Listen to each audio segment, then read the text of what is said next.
IPL 2026 बहुत ही रोमांचक match Vaibhav Suryavanshi को काली जेमिसन आउट करला परे एबे क्रिकेट पड़िया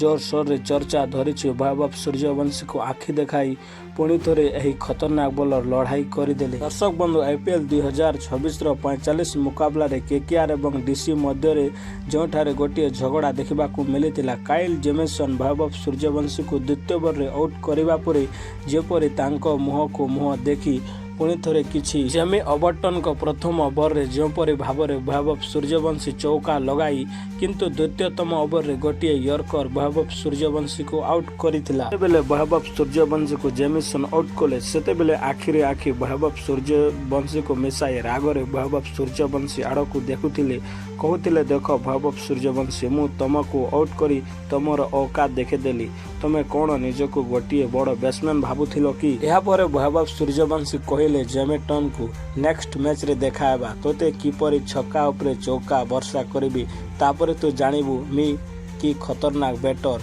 एवं कि बड़ स्कोर करी वैभव सूर्यवंशी कहले।